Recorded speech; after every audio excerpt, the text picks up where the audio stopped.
Hello everyone, this is Sakshi Vishnoi. Welcome to Magnet Brains competition. तो इस video में हम लोग देखेंगे हमारा जो एग्जाम है जैब, इसका जो पेपर 1 है principles and practices of banking, इसका module B functions of bank का topic different modes of charging securities देखने वाले हैं। नाउ एज अ बैंकर या फिर एज अ लेमैन भी अगर मैं बात करूं तो आप लोगों को बहुत अच्छे से पता है कि जब भी बैंक या कोई भी फाइनेंशियल इंस्टीट्यूशन किसी भी एक पर्सन को लोन प्रोवाइड करती है तो उसके अगेंस्ट कुछ ना कुछ जो है सिक्योरिटी वो रखते हैं। अब सिक्योरिटी जो है वो डिफरेंट टाइप से चार्ज की जा सकती है, जैसे कि कुछ सिक्योरिटीज़ में ऐसा हो सकता है कि ओनरशिप ही ट्रांसफ़र हो जाती है, कहीं पर पोजीशन ट्रांसफ़र होगा, कहीं पर इमूवेबल जो गुड्स होते हैं उन्हें एज अ सिक्योरिटी रखा जाता है। कुछ केसेस होते हैं जिसमें मूवेबल जो गुड्स होते हैं लाइक कार्स वगैरह जो हो गई, इन्हें जो है एज अ सिक्योरिटी रखा जाता है। सो दैट मीन्स कि जो डिफरेंट काइंड ऑफ लोन्स होते हैं उनके लिए डिफरेंट काइंड ऑफ सिक्योरिटीज़ भी होती है। तो अब जो है क्या डिफरेंट चार्जेस होते हैं, दैट मीन्स इन सबके जो नेम्स हैं ये हम लोग समझने वाले हैं। इन्हें हम किस पर्टिकुलर टर्म से जानते हैं, इन चार्जेस का क्या नाम है, ये हम लोग देखेंगे बहुत ही अच्छे से, बहुत ही डिटेल में। नाउ अगर हम इस पर्टिकुलर टॉपिक की इम्पोर्टेंस की बात करें तो this particular topic has a significant importance in your exam, as यहाँ पर जो है इस पर्टिकुलर टॉपिक में हम लोग जो है बहुत सारी जो है चार्जेस देखेंगे, एंड वो सारे चार्जेस एज अ बैंकर या एज हम बोले candidate for giving the exam of JAIIB, उन्हें जो है इनके बारे में अच्छे से पता होना चाहिए, बिकॉज डेली जो रूटीन है एक बैंकर का उसमें वो सब जो है इन चीज़ों से डील करते हैं। तो ये चीज़ जो है बहुत क्लियर होनी चाहिए कि किस पर्टिकुलर जो है चार्ज को प्लेज बोला जाता है, किसे लीन बोला जाता है, किसे सेट ऑफ बोला जाता है, ये सब कुछ जो है ये बहुत ही क्लियर होना चाहिए। ऑल राइट, तो चलिए स्टार्ट करते हैं, बहुत ही अच्छे से डिटेल में एक एक चीज़ को समझ लेते हैं। So banks tend to safeguard their advances by taking different kinds of securities. The main purpose of taking a security is to fall back on it in case the loan is defaulted. बहुत ही simple सी चीज़ है कि securities क्यों रखती है bank, एकदम simple इसका answer हो गया, इफ़ इन केस कोई भी डिफॉल्ट होता है, इफ़ इन केस जो लोन है वो अगर एनपीए बन जाता है, तो ऐसे केस में जो बैंक्स हैं वो उस सिक्योरिटी की हेल्प से क्या कर सकती है, उस लोन का अमाउंट जो है वो रियलाइज कर सकती है। सो जस्ट कि बैंक जो है वो रिस्क पर ना रहे एंड बैंक के पास में एक जो है सिक्योरिटी रहे कि हाँ उन्हें पता है कि अगर उन्होंने लोन दिया है तो उनके पास में वापस रीपेमेंट आ जाएगा, और अगर रीपेमेंट नहीं आया तो उनके पास में जो भी पर्टिकुलर अंडर पोजीशन जो भी थिंग रखी हुई है उसे वो सेल कर सकते हैं एंड उससे जो है अपना जो मनी है उसे रिटेन कर सकते हैं। तो इसके लिए जो है against every loan there is some kind of security. Banks take movable properties, immovable properties or a debt as a security for the loan. Banks जो है वो सारा लेती है, movable भी होगा, immovable भी होगा, या फिर कोई जो डेप्थ होता है उसे भी as a security लोन लेते हैं। Now इन सब के जो क्लासिफिकेशंस है उन्हीं को हम लोग आगे देखने वाले हैं। The method for creating charge over a property depends upon the nature of property and nature of charge. For example, when a bank gives a loan against the security of gold ornaments, it takes the possession of the ornaments, whereas when it advances against the security of a vehicle or a house property, the bank does not take physical possession. तो बस यही चीज़ जो यहाँ से हमने example में देखी, तो इसी वे में जो है डिफरेंट काइंड जो है आपके बन जाते हैं चार्जेस के या सिक्योरिटीज़ के, कि जैसे कि अगर गोल्ड के अगेंस्ट लोन लिया जाता है तो गोल्ड को क्या कर लेती है बैंक खुद के पोजीशन में रख लेती है, राइट। वो गोल्ड जो है वो डिपॉजिट कर दिया जाता है कहाँ पर, बैंक में। वहीं अगर जो है किसी प्रॉपर्टी के बेसिस पर दिया है, लैंड के बेसिस पर दिया है, तो लैंड तो वहीं का वहीं रहेगा, लैंड जो है वो अंडर पोजीशन नहीं जाता है बैंक के, उसकी ओनरशिप भी ट्रांसफर नहीं होगी। देन कुछ ऐसे भी थिंग्स होते हैं लाइक कार्ड्स हो गई, ये सारी चीज़ें, तो ये भी जो है इनके अगेंस्ट लोन लिया है लेकिन वो रहती किसके पास है, जो उसका ओनर है वो उसे यूज़ करते हैं। ये नहीं कि वो बैंक जो है अपने पास रख लेगी कि अच्छा आप 3-4 साल में ये इसका टाइम पीरियड है इस लोन का तो ये 3-4 साल तक इस कार को हम रखेंगे, ये चीज़ें नहीं होती है। सो अकॉर्डिंगली ये सारी चीज़ें जो है, ये जो सारे चार्जेस हैं वो अलग अलग जो है हम बोलेंगे अलग अलग उसमें कैटेगराइज्ड है, तो वही सारे कैटेगराइजेशंस ही हम लोग देखने वाले हैं। सो कुछ ये टाइप्स होते हैं चार्जेस के। So banks charge over properties confines itself to one or more of the following 7 types of charges. First is the assignment, then आता है lien, set off, hypothecation, pledge, mortgage and appropriation. अब हम one by one इन सारे जो types of charges हैं इन्हें अच्छे से डिटेल में समझने वाले हैं। कौन से सेक्शन में, कौन से एक्ट में, इनका क्या मतलब है, इनके अंदर क्या क्या चीजें होती है, वो सब कुछ हम लोग देखेंगे, ठीक है। सो सबसे पहले आता है असाइनमेंट। अब असाइनमेंट में बेसिकली क्या होता है, पहले हम एक बार असाइनमेंट का थोड़ा सा मतलब समझ लेते हैं, उसके बाद में जो यहाँ पर लिखा हुआ है वो सब कुछ देख लेंगे। सो असाइनमेंट जो है वो बेसिकली देखा जाए तो जैसे कि इंश्योरेंस पॉलिसीज वगैरह है, इनके अगेंस्ट लोन दिया जाता है। Just say for an example, एक बैंक के पास एक बोरोअर गया और उसने बोला कि हमें क्या दीजिए, हमें लोन दे दीजिए, और बैंक ने बोला कि आप एज अ सिक्योरिटी क्या रखेंगे, तो इस बोरोअर ने बोला कि हम एज अ सिक्योरिटी हमारी जो LIC पॉलिसी है, ठीक है, लाइफ इंश्योरेंस की जो पॉलिसी है वो आपके पास में रख देते हैं। इंश्योरेंस के अगेंस्ट पे बोरोअर ने पूछा कि क्या आप हमें जो है इंश्योरेंस के अगेंस्ट पे कोई लोन दे सकते हो, बैंक ने बोला ओके दे देंगे, कोई दिक्कत नहीं है। तो जो है इंश्योरेंस पॉलिसी के अगेंस्ट लोन दिया गया।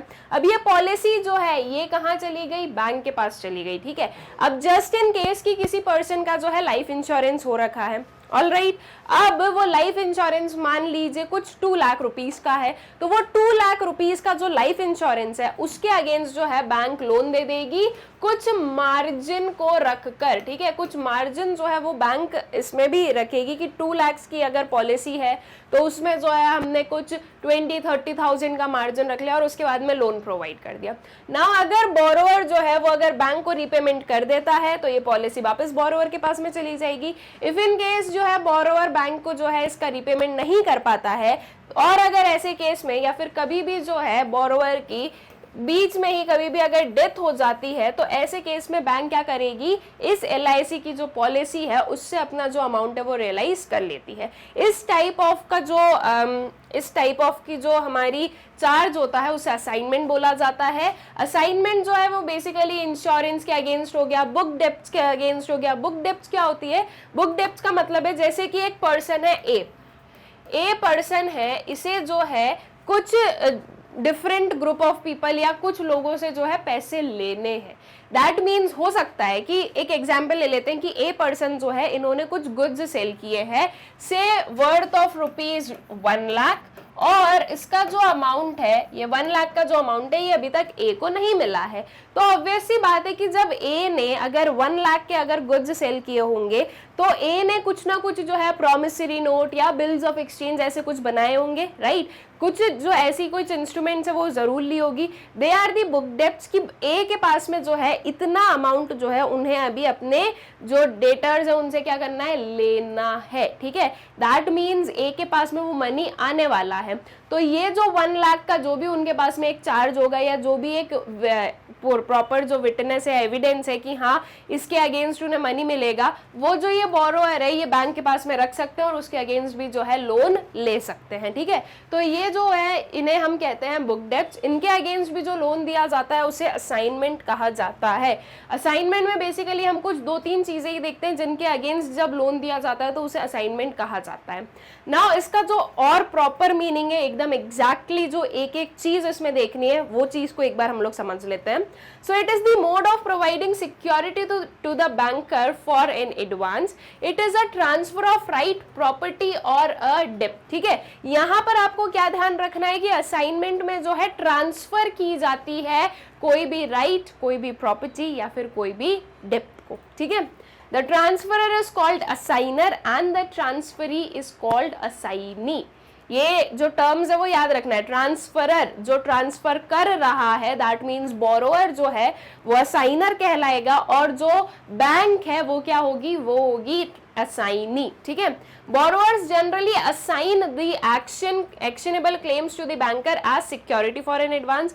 Borrowers क्या प्रोवाइड करते हैं, actionable claims प्रोवाइड करते हैं। जैसे कि हमने इंश्योरेंस पॉलिसी में देखा कि जस्ट इन केस अगर जो है उस पर्सन की डेथ हो जाती है, वो पर्सन रीपेमेंट नहीं कर पाता है, तो वो जब उसकी मैच्योरिटी होगी, इंश्योरेंस पॉलिसी की जब मैच्योरिटी हो जाएगी तो उसके बाद में जो है वो जो बैंक है उसका मनी रियलाइज कर सकती है, वो मनी खुद के पास रख सकती है। तो ये एक्शनेबल क्लेम किसने प्रोवाइड किया? बोरोअर ने प्रोवाइड किया कि अगर इफ इन केस हम रीपेमेंट नहीं करते हैं तो इसका जो मनी है, इसका जो अमाउंट है वो आप क्या कर सकते हो, आप उस पर क्लेम कर सकते हो और आपको वो मनी मिल जाएगा। So in terms of section 130 of the Transfer of Property Act, the transfer of actionable claims can be affected only by the execution of an instrument in writing signed by transferor or by his duty authorized agent.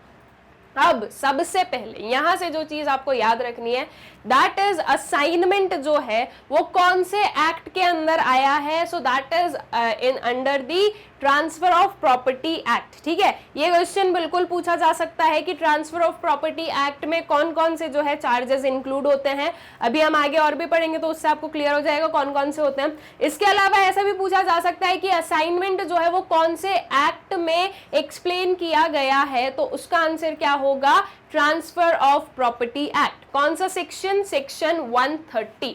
So section 130 and transfer of property act, ये दोनों आप लोगों को अच्छे से याद रखना है।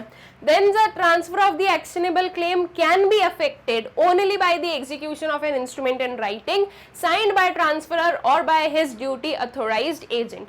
तो इस एक्ट में ये बोला गया है कि ये जो ट्रांसफर कर रहे हो आप किसी भी पर्टिकुलर प्रॉपर्टी को, राइट को या डेप्थ को, ये किस पर्टिकुलर जो है वे से क्लेम किया जा सकता है या एक्शनेबल क्लेम का मतलब क्या होता है? तो इस एक्ट में बोला गया है कि ये तभी जो है वैलिड होगा जब प्रॉपर ये जो इंस्ट्रूमेंट है ये इन रिटर्न प्रोवाइड किया जाता है और वो साइंड है, साइंड बाय द ट्रांसफरर या फिर ट्रांसफरर ने जिस भी पर्टिकुलर एजेंट को जो है अपॉइंट किया है उसका साइन होना चाहिए। दैट मीन्स प्रॉपर रिटर्न में होना चाहिए प्लस उसमें जो है ट्रांसफरर का साइन होना चाहिए। दैट मीन्स ट्रांसफरर को हम असाइनर भी कह सकते हैं। Now in banking practice, a borrower may assign the book debt, money due from government department and life insurance policies as security for the advance. तो इसमें life insurance policy आ गया, book debt आ गया और क्या आएगा? जो money due है from the government department। ठीक है, as regards the mode of assignment, no particular form or word is necessary for affecting an assignment. If the intention is clear from the language used, an assignment can be absolute or by way of security. ठीक है, तो जो assignment है उसमें और भी कोई necessary चीज़ों की ज़रूरत नहीं है। अगर जो भी लैंग्वेज यूज़ की गई अगर वो सिंपल है, अंडरस्टैंडेबल है दोनों साइड से, एक असाइनमेंट एक एब्सोल्यूट भी हो सकता है या फिर bye the way of security भी हो सकता है। Now an assignment may be legal और इक्विटेबल असाइनमेंट। अब लीगल और इक्विटेबल असाइनमेंट क्या है इसे हम लोग समझ लेते हैं कि हम कब एक असाइनमेंट को लीगल असाइनमेंट कहते हैं और कब जो है उसे इक्विटेबल असाइनमेंट कह रहे हैं। So a legal assignment is absolute transfer or an actionable claim must be in writing and signed by the assigner. The assigner informs his debtors also in writing intimating the assignee's name and address.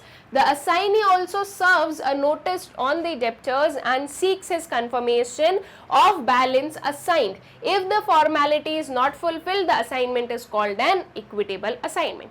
अब पहले legal assignment समझ लेते हैं और उसकी अगर जो है उसमें जो भी पर्टिकुलर सारी फॉर्मेलिटीज अगर वो फुलफिल नहीं होती है तो उसे इक्विटेबल असाइनमेंट कहते हैं। तो अभी इक्विटेबल को साइड में रखते हैं, पहले लीगल समझते हैं। तो लीगल असाइनमेंट बेसिकली ये बोलता है, जैसे कि हम एग्जाम्पल लेते हैं LIC का, तो LIC में जो इसकी जो पॉलिसी होल्डर है वो कौन हो गया? ट्रांसफरर जो है, दैट मीन्स जिसे मनी बोरो करना है। ठीक है, तो वो जो है असाइनर ने क्या किया? असाइनी को ये पॉलिसी दी। अब यहाँ पर अगर हम लीगल असाइनमेंट की बोलें तो जो असाइनर है दैट मीन्स जो बोरोअर है उसे अपने डेप्टर, दैट मीन्स इस जो LIC कॉर्पोरेशन है उन्हें बताना होगा कि ये जो पर्टिकुलर पॉलिसी है ये मैंने बैंक के पास में रखी है और अगर कोई भी ऐसी कंडीशन अराइज होती है तो आपको इसका पेमेंट जो है बैंक को करना है। ऑल्सो जो बैंक है जो कि इस पर्टिकुलर पॉलिसी को एक्सेप्ट करेगी एक्शनेबल क्लेम के लिए, तो ये जो बैंक है ये भी क्या करेगी? ये भी जो है खुद जाकर जो LIC कॉर्पोरेशन है उन्हें इन्फॉर्म करेगी, दैट मीन्स वो डेप्टर है, उन्हें इन्फॉर्म किया जाएगा कि ये पर्टिकुलर पॉलिसी इस पर्सन की जो है वो हमारे पास में एज अ सिक्योरिटी रखी गई है और उन्हें इन्फॉर्म कर उन्हें ये बताया जाएगा कि इफ अगर ज़रूरत लगेगी तो आपको जो है इसका पेमेंट किसे करना है?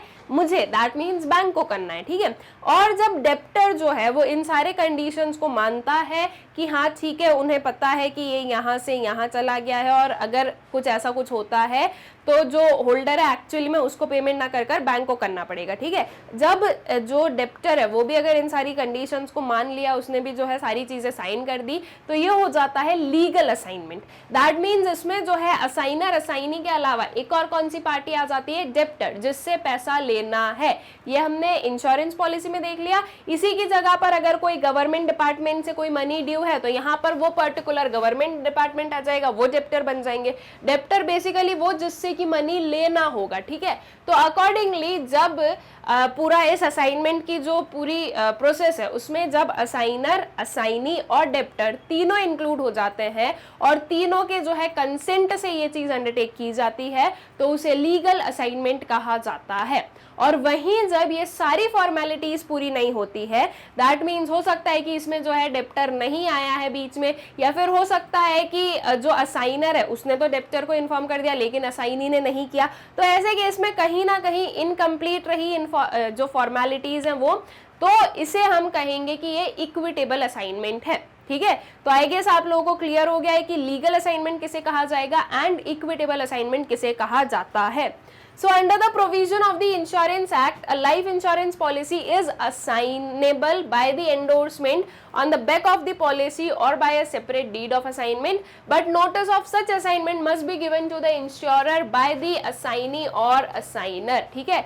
तो जो इंश्योरेंस एक्ट है उसके अकॉर्डिंग जो है वो इंश्योरेंस पॉलिसी जो होती है उसे यूज किया जा सकता है फॉर दिस पर्टिकुलर पर्पस, लेकिन उसे कैसे यूज किया जाएगा और क्या जो उसकी प्रोसेस है, तो उसमें ये बोला गया है कि वो जो इंश्योरेंस पॉलिसी है उसके बैक पर जो है उस पॉलिसी के बैक पर जो है एंडोर्समेंट कर दीजिए, दैट मीन्स प्रॉपर चीजें बता दीजिए, साइन वाइन ले लीजिए, तो वो जो है एक्शनेबल क्लेम के लिए क्या रहेगी, वैलिड रहेगी, या फिर जो है एक सेपरेट डीड बनाई जाती है असाइनमेंट की, उससे भी जो है ये चीज ट्रांसफर होती है। साथ ही साथ जो भी इंश्योरर है जिसने इंश्योरेंस प्रोवाइड किया है, वो जो भी इंश्योरर है उसे जो है इस चीज की इंफॉर्मेशन होनी चाहिए। अब जरूरी नहीं है कि असाइनर असाइनी दोनों आकर कहें, दोनों में से कोई एक भी जो है इन्फॉर्म कर सकता है जो इंश्योरर है उन्हें कि हाँ ये पर्टिकुलर जो है चीजें हुई है, ठीक है। तो ये इंश्योरेंस एक्ट के अकॉर्डिंग बोला गया है और इस चीज को मानना इज कंपलसरी, तभी जो है उस इंश्योरेंस पॉलिसी को एक्शनेबल क्लेम के लिए जो है क्या किया जा सकता है, वैलिड किया जा सकता है। All right, so I guess कि लीगल, इक्विटेबल एंड ये जो इंश्योरेंस एक्ट का प्रोविजन है उसके अकॉर्डिंग और जो पूरा असाइनमेंट का मतलब है वो आप लोगों को अच्छे से जो है क्लियर हो गया है। अब आते हैं हमारे नेक्स्ट वाले चार्ज पर, दैट इज लीन। अब लीन क्या है? So lien is the right of the banker to retain possession of goods and securities owned by the debtor until the debt due from the latter is paid, ठीक है। तो जो लीन है basically वो क्या है, राइट है एक बैंकर का कि वो गुड्स या जो सिक्योरिटीज है उन पर क्या कर सकते हैं, पोजीशन रिटेन कर सकते हैं। जैसे कि फॉर एग्जाम्पल मान लीजिए कि ये जो बैंक ने लोन दिया, बोरोअर ने सिक्योरिटी दी, ठीक है। अब बोरोअर ने सिक्योरिटी दी है as in the case of, कोई भी हम एग्जाम्पल ले सकते हैं कि यहाँ पर जो है इन्होंने सिक्योरिटी दी है, इनके पास में कोई बॉन्ड्स थे, गवर्नमेंट के बॉन्ड्स थे, वो बॉन्ड्स जो है वो बैंक के पास में रख दिए। अब ये बॉन्ड का जो है या ये सिक्योरिटी का जो है पोजीशन किसके पास में चला जाता है, बैंक के पास में। जब हम बात करते हैं लीन की, देखिए ये जो सारे चार्जेस है ना, इसमें कुछ ये टर्म्स ये आप लोगों को याद रखना है, पोजीशन, ओनरशिप, कहां पर क्या हो रहा है। सिर्फ और सिर्फ जो है इसका पोजीशन बैंक के पास में जाता है, ओनरशिप जो है वो बोरोवर के पास में, ठीक है। अब अलग अलग चार्जेस में हम अलग अलग चीजें देखते हैं, कहीं पर पोजीशन बोरोवर के पास में रहता है, कहीं पर जो है ओनरशिप भी शिफ्ट हो जाती है। तो इसलिए जो है आपको सारी चीजें क्या रखना है, ध्यान रखना है, एक एक जो पर्टिकुलर कंसेप्ट है, दैट मीन्स कहां पर क्या हो रहा है, इस चीज को समझना है। तो लीन में बेसिकली क्या होगा, लीन में जो है ये जो पोजीशन है ये किसके पास में जाएगा, ये पोजीशन जो है वो बैंक के पास में चला जाता है। ऑल राइट, तो ये होता है थोड़ा सा डिफरेंट हम बोलेंगे। अब इसमें जो है आगे की और क्या क्या चीजें हैं वो समझते हैं। सो the banker's lien is an implied pledge. A banker acquires the right to sell the goods.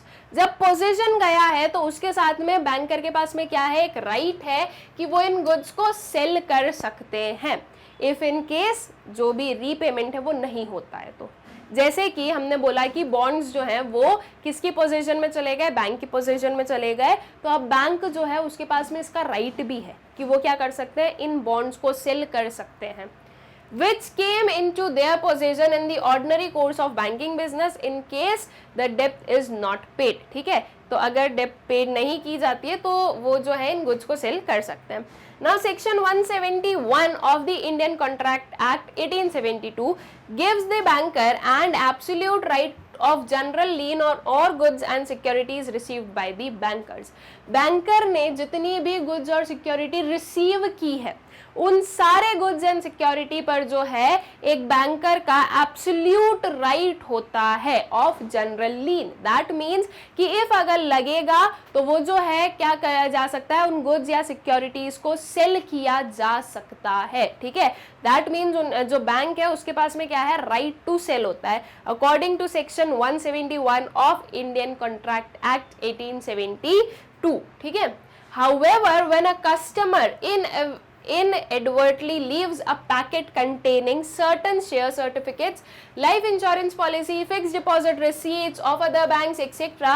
while leaving the bank premises, the banker will not have a right of lien over those securities because those were not given to banker in the normal course of banking business। ठीक है, अब जो है अगर एक जो भी borrower है, जो भी पर्सन है, वो अगर चीजें दे रहा है बैंकर को, खुद प्रोवाइड कर रहा है, तो वो चीज अलग होती है कि उन पर जो है लीन हो सकता है। लेकिन अगर कोई एक पर्सन है जो कि इंटेंशनली नहीं छोड़ के गया है, उससे जो है वो गलती से जो है अगर वो कोई अपना कोई भी सिक्योरिटी या कोई भी चीज जो है वो अगर छूट जाती है कहाँ पर, बैंक में, तो उन पर जो है एक बैंकर का राइट नहीं होता है। बैंकर का राइट जो है सिर्फ उन्हीं चीजों पर होगा, उन्हीं डिपॉजिट्स एंड उन्हीं सिक्योरिटीज पर होगा जो कि एक जो बोरोअर है वो खुद बैंकर को प्रोवाइड कर रहा है। ऑलराइट, सिर्फ उन्हीं पर जो है लीन हो सकता है। ठीक है, then comes a set off. अब सेट ऑफ क्या है समझते हैं। सेट ऑफ मीन्स टोटल और partial merging of the claim of one person against another in a counter claim by the latter against the former. अब basically set off में होता क्या है, पहले इस चीज को समझते हैं। वैसे हम लोग जो है इन लीन को, सेट ऑफ को हम लोग जो है पहले भी पढ़ चुके हैं सेपरेटली एक एक वीडियो में, लेकिन एक बार और समझते हैं कि ये क्या होते हैं। तो जब हम सेट ऑफ की बात करते हैं तो इसमें जो है एक बोरोअर और एक जो बैंकर है, या फिर कोई भी दो पर्सन, मान लो person A and person B, दोनों को जो है एक दूसरे से कुछ लेना और कुछ देना जरूरी है। ठीक है, दैट मीन्स ए का कुछ मनी बी के पास में होना चाहिए, बी का कुछ मनी ए के पास में होना चाहिए, और फिर वो क्या हो जाता है, वो उसे सेट ऑफ कर दिया जाता है। दैट मीन्स उसे सेटल कर दिया जाता है बीच में। जैसे कि फॉर एग्जाम्पल हम लोग यहाँ पर लेते हैं, बैंक ने क्या दिया, लोन दिया बोरोअर को। ठीक है, अब बोरोअर का जो है डिपॉजिट अकाउंट भी है। यहाँ पर हम ऐसे समझते हैं कि एक जो है बैंक ने लोन दिया तो यहाँ पर जो है बैंक का लोन अकाउंट हो गया। ऑलराइट, एंड जो बोरोअर है उसका एक डिपॉजिट अकाउंट है कहां पर, बैंक में ही। Now the simple thing is कि डिपॉजिट अकाउंट में बोरोअर क्या कर रहा है, मनी को डिपॉजिट कर रहा है और लोन अकाउंट से मनी को ले जा रहा है। दैट मीन्स डिपॉजिट अकाउंट में जो है मनी को वो क्रेडिट कर रहा है। इसे हम नॉर्मली समझ रहे हैं, ये मत समझिए कि हम डिपॉजिट अकाउंट से निकाल रहे हैं पैसे अभी। जस्ट फॉर एन एग्जाम्पल हमें देखना है, इसलिए हम देख रहे हैं कि डिपॉजिट अकाउंट में जो है बोरोअर ने क्या किया, मनी को क्रेडिट किया, एंड लोन अकाउंट से जो है मनी डेबिट होता है। ठीक है, ना just say for an example loan account में आउटस्टैंडिंग अमाउंट है समथिंग अराउंड 40,000 रुपीज का। ये जो है 40,000 रुपीज का आउटस्टैंडिंग अमाउंट है अभी लोन अकाउंट में, एंड वही जो है इस बोरोअर का जो डिपॉजिट अकाउंट में मनी रखा हुआ है, लेट्स से वो है बैंक के पास में 80,000 डिपॉजिटेड है। ठीक है, तो अब बैंक के पास में क्या है, एक राइट है टू सेट ऑफ। अब क्या सेट ऑफ कर लेंगे भाई, देखो यहां से जो है बोरोअर ने बोला, बोरोअर आके बोलेंगे, मतलब कि डिपॉजिट अकाउंट है इसका मतलब कि वो बोरोअर का ही पैसा है, तो बोरोअर जब बोलेंगे उन्हें वो मनी देना ही पड़ेगा। अब बोरोअर क्या बोल रहा है, बोरोअर ने राइट दिया टू सेट ऑफ। ठीक है, इनके बीच में एक जो है प्रॉपर क्या हो गई, एक प्रॉपर जो है म्यूचुअल अंडरस्टैंडिंग हो गई, म्यूचुअली वो लोग एग्री कर रहे हैं कि क्या किया जाएगा, सेट ऑफ किया जाएगा। तो डिपॉजिट का जो 80,000 है इसमें से बैंक क्या करेगी 40,000 रुपीज लोन अकाउंट में डाल देगी।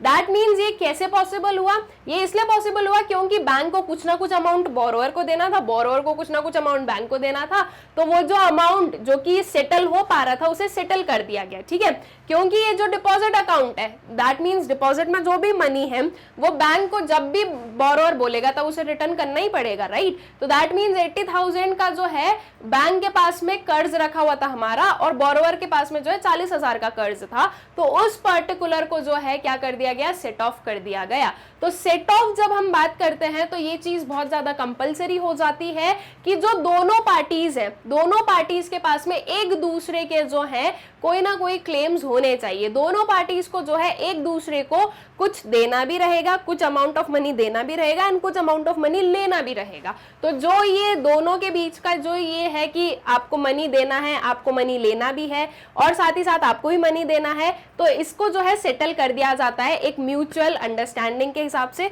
जितना अमाउंट जो है म्यूचुअली सेटल हो सकता है उसे सेटल कर दिया जाता है। ठीक है, तो दैट मीन्स कि सेट ऑफ का एक जो पर्टिकुलर हम बोलेंगे कि एक जो मेन उसका फीचर है दैट इज कि दो पार्टीज हैं, दोनों पार्टीज का जो है एक दूसरे के ऊपर क्लेम होना चाहिए, तभी जो है राइट ऑफ सेट ऑफ जो है ये पर्टिकुलर जो राइट है ये कंसिडर किया जा सकता है या इसे जो है अप्लाई किया जा सकता है।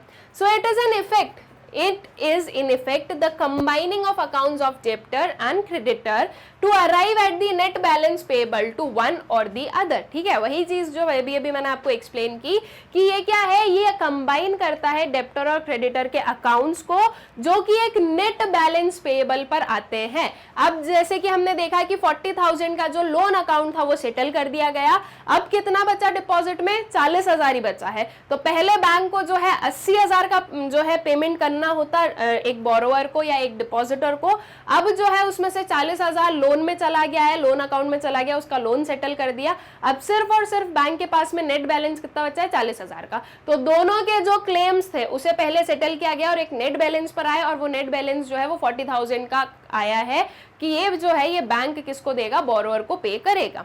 The right of set off is a statutory right and can also arise out of the agreement between the parties। ठीक है, ये एक statutory right है और ये कैसे जो है राइज हो सकता है, जो भी दो पार्टीज के बीच में एग्रीमेंट है उसके हिसाब से, राइट। कि हाँ भाई बोरोवर भी बोल रहा है बैंकर को कि हाँ आप इससे क्या कर लेना, सेटलमेंट कर लेना, जो बैंक है वो भी उस चीज पर क्या कर रहा है, एग्री कर रहा है। तो दोनों का जो है म्यूचुअल अंडरस्टैंडिंग के हिसाब से म्यूचुअली जब वो लोग एग्री करते हैं तो ये पर्टिकुलर राइट जो है वो कंसिडर किया जा सकता है। Then salient features of set of की अगर बात की जाए तो both debts must be in certain sums, must be for certain sums. अ डेब्ट अक्यूरिंग due can not be set off against the डेब्ट ऑलरेडी ड्यू, राइट। एक डेब्ट जो है जो कि ड्यू होने वाली है वो ऑलरेडी जो ड्यू है उसी को सेटल नहीं कर सकती ना। दैट मीन्स कि जो है दोनों की जो डेब्ट्स है वो क्या होनी चाहिए, एक सर्टन सम में होनी चाहिए। सेकेंड चीज कि दोनों साइड से जो है मनी को आना भी है और जाना भी है, उधर से भी आएगा मनी और इधर से भी मनी जाएगा, तभी जाकर वो सेटल हो सकती है। The banker can not set of the credit balance in the account of guarantor till the liability of the guarantor is determined. अगर जो है किसी भी पर्सन के गारंटर के अकाउंट में कोई मनी है, ठीक है, दैट मीन्स हमने देखा बोरोवर आप समझिए कि मिस्टर ए है, मिस्टर ए का गारंटर बना था मिस्टर बी। तो अगर मिस्टर बी के अकाउंट में कोई भी मनी है और मिस्टर ए जो है वो अगर लोन अभी रीपे नहीं कर पा रहे तो बैंक के पास में ये राइट नहीं कि वो डायरेक्टली मिस्टर बी के अकाउंट से जो है मनी को सेट ऑफ कर ले, वो जो लोन है उसका अमाउंट ले ले, ये राइट बैंक के पास नहीं होता है। इसके लिए जो है बैंक को पहले गारंटर की परमिशन लेनी पड़ेगी, गारंटर की जो लायबिलिटी है वो कहां तक की है वो बताना पड़ेगा कि गारंटर का जो है गारंटर कितना अमाउंट पे कर सकता है या उसकी कितनी जो है लायबिलिटी है, उस चीज को समझना होगा और उसे इन्फॉर्म करना होगा गारंटर को कि ऐसा ऐसा है। ये जो है ये जो particular right of set of है ये अल्टीमेटली जो एकदम एग्जैक्टली जो पर्सन है उसके अकाउंट से हो सकता है कि डेबिट क्रेडिट कर दिया जाए, बट कोई भी गारंटर के लिए जो है ये राइट अवेलेबल नहीं है बैंक के पास में, ठीक है। Then the credit balance in the current account can not be set off against the contingent liability of the bill discounted but yet not due, ठीक है। कोई भी जो है क्रेडिट बैलेंस अगर क्रेडिट करेंट अकाउंट में है तो वो जो है सेट ऑफ नहीं हो सकता अगर कोई भी जो है बिल डिस्काउंटेड के अगेंस्ट अगर कोई अमाउंट ड्यू है तो उस केस में भी जो है करेंट अकाउंट का क्रेडिट अमाउंट जो है वो सेटल नहीं होगा। Then a banker cannot set off a debt due to him upon a loan account repayable on demand or at specified date against a credit balance in the current account until the demand is made or the due date arrives. So जो है अगर कोई भी जो loan account है या जो loan दिया है वो अगर मान लो डिमांड लोन है या कोई टर्म लोन है तो जब तक वो टर्म लोन की मैच्योरिटी नहीं आएगी तब तक जो है वो अमाउंट रीपे नहीं कर सकते या उसे सेट ऑफ नहीं कर सकते हैं। एंड ऑल्सो जो है अगर कोई भी काइंड ऑफ डिमांड लोन है अगर तो जब तक उसकी डिमांड नहीं की गई है फॉर द रीपेमेंट तब तक जो है कोई भी बैंक जो है वो उसे सेट ऑफ नहीं कर सकती है। ठीक है, तो term loan and demand loan में ये चीज़ें याद रखनी है और ये बहुत ही ऑब्वियस सी चीज़ें हैं कि जब तक उसका टाइम पीरियड कंप्लीट नहीं होगा तब तक लोन रीपे नहीं होगा, दैट मीन सेट ऑफ भी नहीं हो सकता है। ऑल्सो जब तक जो है डिमांड नहीं की गई है रीपेमेंट की तब तक भी जो है उसे सेट ऑफ नहीं किया जाएगा। ठीक है, then the parties must be mutually indebted in the same right। जो दोनों पार्टीज है वो इंडेप्टेड होनी चाहिए सेम राइट में। ठीक है, कि दोनों के पास में ये राइट होना चाहिए कि हाँ वो जो है ये जो क्लेम्स है उन्हें सेट ऑफ कर सकती हैं। The credit balance in the partner's account can be set off against the debit balance of the partnership account since the liability of the partners is joint and several। ठीक है, अगर जो है कोई भी एक पार्टनर के अकाउंट में अगर क्रेडिट बैलेंस है और अगर कोई लोन लिया गया है पार्टनरशिप के अकाउंट पर, ठीक है, पार्टनर एंड पार्टनरशिप अलग अलग हो गई। पार्टनर्स का अकाउंट मतलब कि उसका इंडिविजुअल अकाउंट जो है उसमें कोई क्रेडिट बैलेंस है एंड वही लोन लिया गया है कोई पार्टनरशिप अकाउंट में, ठीक है, तो उसमें डेबिट बैलेंस है तो वो पार्टनर के अकाउंट से पार्टनरशिप के अकाउंट में मनी जा सकता है क्योंकि पार्टनर की भी क्या होती है, जॉइंट लायबिलिटी होती है। जितनी उसकी लायबिलिटी है उतना अमाउंट जो है वो ट्रांसफर हो सकता है from a partner's account to the partnership account. ठीक है, now the right of set off is exercised between two firms which have separate names but are composed of same set of partners। ठीक है, मतलब कि सिर्फ और सिर्फ banker या बोरोवर के बीच में नहीं बल्कि दूसरे भी हम लोग देख रहे हैं, जैसे कि कोई दो फर्म्स हैं उनके बीच में कोई जो है एक दूसरे के कोई क्लेम्स हैं तो ऐसे केस में वहां पर भी राइट ऑफ सेट ऑफ जो है वो यूज हो सकता है। The credit balance in the personal account of a sole proprietor can be set off against the debit balance of the sole proprietary concern and vice versa. That means अगर कोई भी credit balance है उसके personal account में एक sole proprietor के तो उसे जो है यूज कर सकते हैं जो सोल प्रोप्राइटी का कंसर्न है, जो सोल प्रोप्राइटरी का जो डेबिट बैलेंस है उसके लिए एंड वाइज वर्सा, क्योंकि एक पर्सन का अकाउंट एंड सोल प्रोप्राइटरशिप एक टाइम से हम क्या बोलेंगे कि वो जो पर्सन है खुद ही ने अगर वो खुद ही सोल प्रोप्राइटर है उसी ने जो है अपनी जो भी प्रोप्राइटरशिप है अगर वो ओपन की है उसे एस्टैब्लिश की है तो वो जो पर्टिकुलर क्लेम्स है वो एक दूसरे से सेटल हो सकते हैं। When the rights of set off is available to a bank, lien right cannot apply. These two different rights cannot be exercised simultaneously at the same time. Now एक चीज आप लोगों को बिल्कुल ध्यान रखनी है कि जब भी राइट ऑफ सेट ऑफ रहेगा तो उस टाइम पर जो लीन वाला राइट है वो नहीं हो सकता है, वो जो है वो यूज नहीं हो सकता है। ठीक है, दैट मीन्स लीन या राइट ऑफ सेट ऑफ एक ही पर्टिकुलर जो काइंड ऑफ राइट है या क्लेम है वो कंसिडर किया जाएगा एक पर्टिकुलर सिक्योरिटी लोन या कोई भी डिपॉजिट्स पर। ठीक है, दोनों एक साथ में कंसिडर नहीं किए जाते हैं। ठीक, so automatic right of set off arises in the following circumstances: on the death, insanity or insolvency of the customer, on the insolvency of a partner of a firm and winding up of the company, on receipt of garnishee order and on receipt of notice of assignment of the customer's credit balance। तो ये कुछ conditions हैं जिनके under जो right of set off है वो automatically apply हो जाता है। That means अगर किसी पर्सन की डेथ हो गई, अब मान लीजिए उस पर्सन की डेथ हो गई है, उसका वहां पर डिपॉजिट अकाउंट है साथ ही साथ लोन अकाउंट भी है, अब उसकी डेथ हो गई तो उसका रीपेमेंट कहां से करा जाए,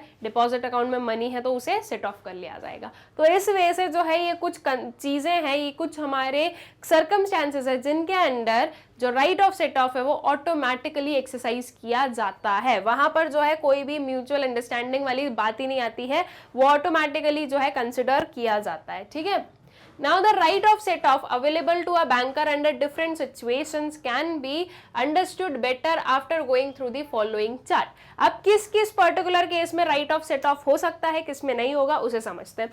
डिपॉजिट किसके नेम पर है, फर्स्ट वाले कॉलम में हम वो देखेंगे।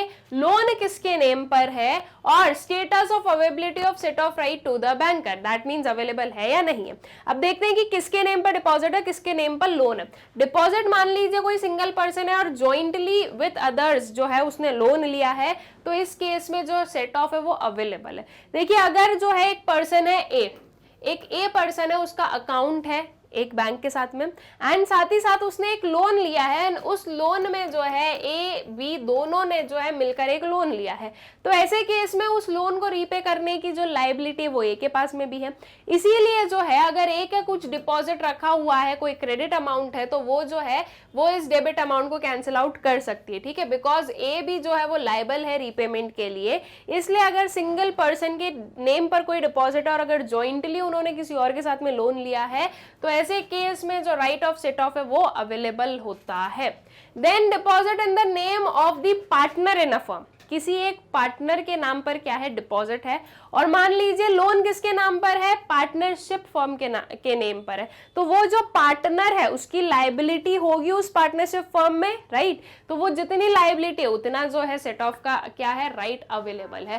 दैट मीन्स कि पार्टनर जो है, अगर पार्टनर के नेम पर डिपॉजिट है और पार्टनरशिप के नेम पर लोन है, तो status for available of set of is what, available, ठीक है।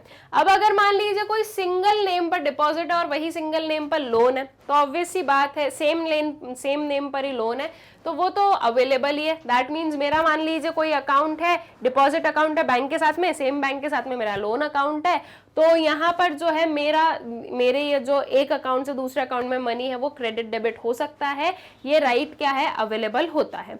एक कोई प्रोप्राइटर है और प्रोप्राइटरी फर्म के नेम पर लोन है, ठीक है, डिपॉजिट प्रोप्राइटर के नेम पर है और लोन प्रोप्राइटरी फर्म के नेम पर है, तो इसमें भी क्या रहेगा, अवेलेबल रहेगा, क्योंकि जो है प्रोप्राइटर अल्टीमेटली लायबल है उस प्रोप्राइटरी फर्म के जो भी लोन्स वगैरह लिए गए, तो इसलिए यहाँ पर भी हम क्या बोलेंगे, दिस इज अवेलेबल, ठीक है।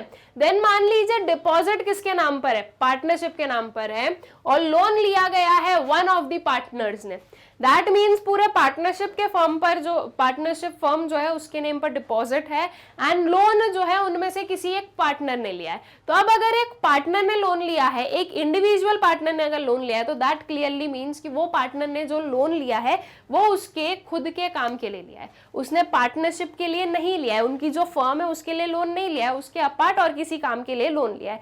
तो ऐसे केस में वो जो पार्टनरशिप का डिपॉजिट है वो उस पार्टनर के लोन को जो है सेट ऑफ नहीं करेगा, ठीक है। तो इसमें जो है राइट अनअवेलेबल होता है, क्योंकि अगर जो है पार्टनरशिप के नेम पर ना लेकर कोई एक इंडिविजुअल पार्टनर उसमें से ले रहा है, सो दैट क्लियरली मींस कि वो फर्म के लिए लोन नहीं ले रहा है, वो किसी और काम के लिए लोन ले रहा है, और जब किसी और काम के लिए लोन ले रहा है तो दूसरे पार्टनर्स का जो उसमें पैसा है, वो जो पूरी फर्म है उसका जो मनी है वो उसके लिए यूज नहीं किया जाएगा।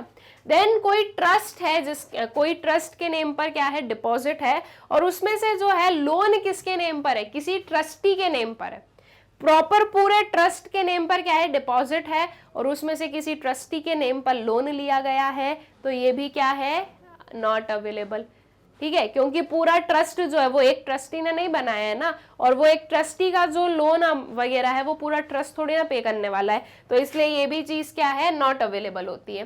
देन डिपॉजिट है किसके नेम पर, ट्रस्टी के नेम पर, और लोन लिया गया है ट्रस्ट के नेम पर, तो इसमें भी जो है नॉट अवेलेबल रहता है set off.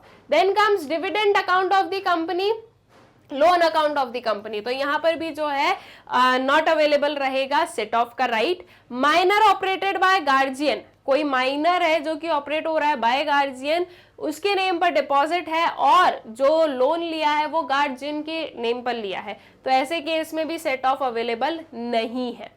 Then comes to joint account है किसी का, डिपॉजिट जॉइंट अकाउंट में है और लोन किसी एक जॉइंट अकाउंट होल्डर ने लिया है, उस जॉइंट अकाउंट के डिपॉजिट में से किसी एक जॉइंट होल्डर ने क्या लिया है, लोन लिया है, वो उसके पर्सनल काम के लिए उसने लोन ले लिया है, इसलिए यहाँ पर भी जो सेट ऑफ का राइट है वो नहीं रहेगा अवेलेबल। ठीक है, तो ये कुछ जो है various deposits in the name and loans in the name of जो है हम लोगों ने देखे, जिससे कि हमें ये क्लियर हुआ कि जो राइट ऑफ सेट ऑफ है वो कहाँ कहाँ पर जो है अवेलेबल होता है, कहाँ कहाँ पर नहीं होता है। ठीक है, और ये चीजें जो है ये थोड़ी सी आप जो लॉजिकली समझ लो, एक एक चीज को याद रख लीजिए, ताकि जो है इफ इन केस आपके पास में क्वेश्चन आ जाता है कि XYZ के नेम पर जो है क्या है, आपका डिपॉजिट अकाउंट है एंड इस नेम पर लोन अकाउंट है, तो क्या यहाँ पर right of set of available है या नहीं है, तो वो चीज़ आप लोगों को बतानी पड़ सकती है।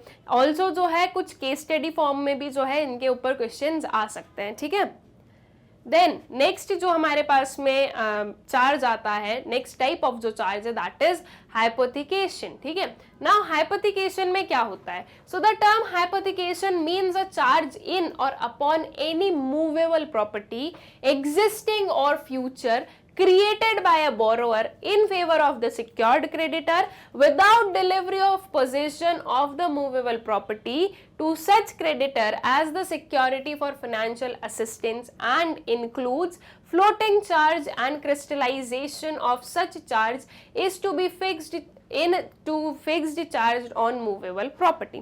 अब हाइपोथिकेशन का मतलब क्या होता है, बहुत ही सिंपल लैंग्वेज में हम लोग देख लें तो हाइपोथिकेशन में बेसिकली ये जो सिक्योरिटी रखी गई है ये किस काइंड की सिक्योरिटी होती है, इसका नेचर कैसा होता है, this is a movable property. ठीक है, this is a movable property जो कि एक जगह से दूसरी जगह पर ट्रांसफर हो सकती है। इसका सबसे बेस्ट एग्जाम्पल आप ले सकते हो कार, कोई भी व्हीकल ले लो। ठीक है, कार जो है ये हमने एक मूवेबल प्रॉपर्टी ले ली। अब इसमें जो पोजेशन है वो किसके पास रहेगा, बोरोवर के पास में। ठीक है, पोजेशन जो है वो बोरोवर के पास में ही रहेगा, यहाँ पर पोजीशन जो है वो ट्रांसफर नहीं होता है। दैट मीन्स जो है बैंक ने क्या किया, लोन दिया इस कार के जो है अगेंस्ट, लेकिन ये कार जो है वो बोरोवर के पास में है एंड बोरोवर उसे यूज करेंगे। ऐसा नहीं है कि भैया 5 साल के लिए जो है लोन का टाइम पीरियड है मान लीजिए, तो ये केस नहीं होगा कि बोरोवर 5 साल तक उस कार को यूज नहीं करेंगे, 5 साल तक बिल्कुल अच्छे से यूज करेंगे, उसमें कोई दिक्कत नहीं है। ठीक है, सो दैट मीन्स कि पोजीशन जो है वो भी ट्रांसफर नहीं होता है, पोजीशन बोरोवर के पास में रहेगा। सेकेंड चीज की कौन सी काइंड ऑफ प्रॉपर्टी आएगी, तो that would be movable property. ठीक है, यह हाइपोथिकेशन में आप लोगों को याद रखना है। Then the mortgage of movable property is called hypothecation. जब भी एक मूवेबल प्रॉपर्टी को एज अ मॉर्गेज रखा जाता है तो उसे जो है हाइपोथिकेशन के नेम से हम लोग जानते हैं। It may be described as a transaction whereby money is borrowed by the debtor or the owner of the good on the security of the movable property without transferring either the property or the possession to the creditor। तो hypothecation को basically हम ये बोल सकते हैं, या एक ऐसा जो है ट्रांजेक्शन हम उसे ऐसा डिस्क्राइब करेंगे कि वो एक ऐसा ट्रांजेक्शन होता है जहां पर एक जो डेप्टर है, दैट मीन्स जो भी ओनर है गुड का, जिसे मनी बोरो करना है। ठीक है, तो जो ओनर है गुड का वो क्या करता है, वो मनी को बोरो करता है फ्रॉम अ बैंकर, और ये जो बोरोइंग की है ये अगेंस्ट किसी मूवेबल प्रॉपर्टी होती है एंड उस प्रॉपर्टी का ना तो ओनरशिप जो है ट्रांसफर किया जाता है, ना ही पोजीशन ट्रांसफर किया जाता है, और ना ही उस पर्टिकुलर पोजीशन ट्रांसफर करना मतलब कि हम जो है वो प्रॉपर्टी ट्रांसफर करके बैंक के पास में नहीं रखते हैं। इसे जो है हाइपोथिकेशन कहा जाता है। All right, now hypothecation differs from pledge because goods remain in the possession of the borrower and are equitably charged in favor of the creditor under document signed by the borrower। ये pledge से different है, pledge को अभी हम लोग आगे पढ़ेंगे। pledge में ये प्लेज से डिफरेंट क्यों है, तो इसका रीजन हम ये बता रहे हैं कि इसमें जो है पोजीशन किसके पास में है, पोजीशन बोरोवर के पास में ही रहता है। ओके, दैट मीन्स जो पर्टिकुलर गुड है वो ट्रांसफर नहीं होता है किसके पास में, बैंकर के पास में, उसका पोजीशन जो है बोरोवर के पास में रहेगा। और प्लेज में क्या हो जाता है, प्लेज में जो है पोजीशन भी ट्रांसफर किया जाता है, तो उस चीज को अभी हम लोग आगे प्लेज पढ़ेंगे तब और भी अच्छे से समझ ही लेंगे। सो जो हाइपोथिकेशन है वो प्लेज से इसी वे में डिफरेंट है कि प्लेज में जो है क्या करना पड़ता है, पोजीशन ट्रांसफर करना पड़ता है, हाइपोथिकेशन में पोजीशन ट्रांसफर नहीं होता है। जो हाइपोथिकेशन है इसमें जो है कोई भी जो क्रेडिटर है उनके पास में जो है एक इक्विटेबल अमाउंट ऑफ क्या रखते हैं, डॉक्यूमेंट्स साइन वगैरह करके रखे जाते हैं बाय द बोरोवर, ठीक है। However the document provides for the convenient whereby the borrower agrees to give possession of the goods when called upon to do so by the creditor. Once the possession is given up, the charge become transformed into pledge, ठीक है। तो वो जो documents है उसमें एक चीज बिल्कुल स्पेसिफाइड लिखी होती है कि जब भी एक जो बैंकर है या हम बोले कि जो एक क्रेडिटर है, ठीक है, जो कि लोन दे रहा है, तो जब भी क्रेडिटर बोलेगा तब उस पर्टिकुलर गुड की जो पोजीशन है वो ट्रांसफर करनी पड़ेगी। एंड एट द टाइम जब पोजीशन ट्रांसफर करी जाती है, दैट मीन्स अगर पोजीशन जो है वो क्रेडिटर को दे दी तो फिर वो जो है वो प्लेज में कन्वर्ट हो जाता है। क्योंकि प्लेज और हाइपोथिकेशन में यही डिफरेंस है कि प्लेज में जो है पोजीशन ट्रांसफर करना होता है, हाइपोथिकेशन में पोजीशन जो है वो बोरोवर के पास में ही रहता है। तो अगर जो है वो जो डॉक्यूमेंट्स बनाए जाते हैं उसमें स्पेसिफिकली सारी चीजें लिखी जाती है, मेंशन की जाती है कि जब भी वो जो बैंकर है वो जब भी बोलेगा, जब भी डिमांड करेगा कि इस पर्टिकुलर गुड का पोजीशन हमें दे दो, तब एक बोरोवर को वो पोजीशन किसको देना पड़ेगा, बैंकर को देना पड़ेगा। और बैंकर जो है ये किस केस में करते हैं, जब उन्हें लग रहा है कि ये जो लोन है ये एनपीए हो जाएगा, इसका रीपेमेंट पॉसिबल नहीं है, ये सारी चीजें, राइट। जैसे कि एक सिंपल सी चीज है, कार लोन लिया तो उसमें कार को क्या किया जाता है, एक पर्सन ही यूज करता है जिसने खरीदा है, लेकिन वो उसने लोन के बेसिस पर लिया है। So this is a hypothecation कि वो कार के ऊपर ही क्या लिया है, लोन लिया है। If in case loan repay नहीं करते हैं तो बैंक कार उठा ले जाएगी, राइट, तो उसे हाइपोथिकेशन ही कहा जाएगा। तो इफ इन केस अगर जो है रीपेमेंट नहीं होता है तो बैंक क्या बोलेगी कि इसका पोजीशन अब हमें दीजिए, और पोजीशन देना मतलब कि वो कार किसके पास चली गई, अब बैंकर के पास में चली गई। अब उसके बाद में बैंकर को क्या करना है, उसके साथ में वो बैंक देखेगा, ठीक है। सो अल्टीमेटली जब ये कार एक बैंकर के पास में चली जाती है, एक बैंक के पास में चली जाती है, सॉरी, तो अब जो ये हाइपोथिकेशन है ये प्लेज में कन्वर्ट हो जाता है, क्योंकि अब वो जो पर्टिकुलर मूवेबल प्रॉपर्टी थी उसका पोजीशन किसके पास में चला जाता है, क्रेडिटर, दैट मींस बैंक के पास में। और जब पोजीशन बैंक के पास में है तो उसे प्लेज कहा जाता है। ऑल राइट, ये चीजें आप लोगों को ध्यान रखनी है। ये जो छोटी छोटी चीजें हैं कि कब जो है कहां पर क्या डिफरेंस है, क्या चीज है, ये चीजें जो है ये आप लोगों को अच्छे से याद रखनी है। क्योंकि कई बार क्या होता है क्वेश्चंस में जो है आपके पास में कोई एक प्रॉपर केस स्टडी दे देते हैं या कोई भी एक जो है एग्जाम्पल फ्रेम करके दे दिया जाता है, एंड देन आपसे पूछा जाता है कि इसमें कौन सा टाइप ऑफ जो है चार्ज किया गया है, सिक्योरिटी को जो चार्ज किया है उसे हम क्या बोलेंगे। तो उसका जो है आपको प्रॉपर पता होना चाहिए कि किस पर्टिकुलर टाइप के चार्ज में क्या क्या चीजें होती है। इसीलिए जो है मैं काफी डिटेल में आप लोगों को एक एक चीजों को समझा रही हूं, ठीक है। Then hypothecation differs from the mortgage in two respects. अब जो hypothecation है और जो mortgage है उसमें क्या डिफरेंस है, mortgage को अभी हम लोग आगे पढ़ने वाले हैं, लेकिन जो है थोड़ा बहुत मैं इसके डिफरेंस के साथ में आपको समझा ही दूंगी कि mortgage क्या होता है। देखिए अगर सिंपल लैंग्वेज में बोले ना तो mortgage जो है वो किसी इमूवेबल प्रॉपर्टी पर जो है किया जाता है, ठीक है। दैट मीन्स कि मॉर्गेज जब कोई इमूवेबल प्रॉपर्टी को एज अ सिक्योरिटी रखते हैं तो उसे मॉर्गेज कहते हैं। जैसे कि कोई लैंड के बेसिस पर क्या किया, लोन लिया है, तो वो लैंड जो वो इमूवेबल है, तो वो लैंड के बेसिस पर जो लोन लिया गया है उसे मॉर्गेज कहा जाएगा, ठीक है। ये जो है कि स्लाइड से डिफरेंस होता है हाइपोथिकेशन एंड मॉर्गेज में। तो फर्स्टली अगर हम बोले तो mortgage relates to immovable property whereas hypothecation relates to movables, ये चीज जो कि अभी एक्सप्लेन की। सेकेंडली बात की जाए तो in a mortgage there is a transfer of interest in the property to the creditor, but in hypothecation there is only obligation to repay money and no transfer of interest, ठीक है। Mortgage में transfer of interest रहता है। Transfer of interest का मतलब basically हम अगर एकदम सिंपल लैंग्वेज में बोले so that is the right to sell, ठीक है। ट्रांसफर ऑफ इंटरेस्ट का मतलब क्या हो गया कि वो एक राइट टू सेल है कि एक बैंक जो है इफ इन केस अगर वो जो मॉर्गेज है उसके अगेंस्ट जो भी लोन है अगर उसका रीपेमेंट नहीं होता है तो एक बैंक के पास में क्या है, बैंक के पास में राइट है कि वो उस पर्टिकुलर लैंड को सेल कर सके। ये किस में हुआ, ये हुआ मॉर्गेज में। लेकिन हाइपोथिकेशन में जो है, हाइपोथिकेशन जो है वो क्या बताता है कि there is only obligation to repay money and no transfer of interest. यहाँ पर ट्रांसफर ऑफ इंटरेस्ट नहीं होता है, यहाँ पर सिर्फ और सिर्फ ऑब्लिगेशन है कि आप क्या करो, जो मनी है उसे रीपे कर दो, ठीक है। और बेसिकली हम लोग देखेंगे कि जब मॉर्गेज जो एज अ चार्ज अगर मॉर्गेज यूज किया जाता है तो जो लोन अमाउंट होता है वो भी ज्यादा होता है। और वो ज्यादा क्यों होता है? क्योंकि बैंक के पास में सिक्योरिटी है कि भाई अपने पास में राइट है, वी कैन सेल इट, ठीक है, राइट ऑफ इंटरेस्ट है।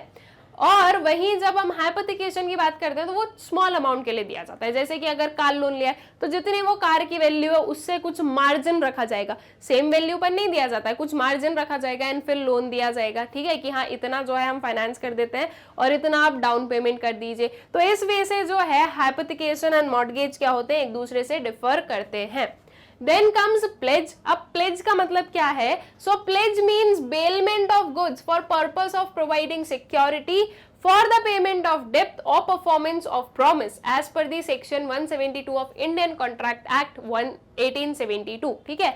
So pledge कहाँ पर कौन से एक्ट में मिलेगा हमें? इंडियन कॉन्ट्रैक्ट एक्ट में मिलेगा 1872 का। जो सेक्शन है वो कौन सा होगा? सेक्शन 172 जो है यहाँ पर हमें देखने को मिल रहा है।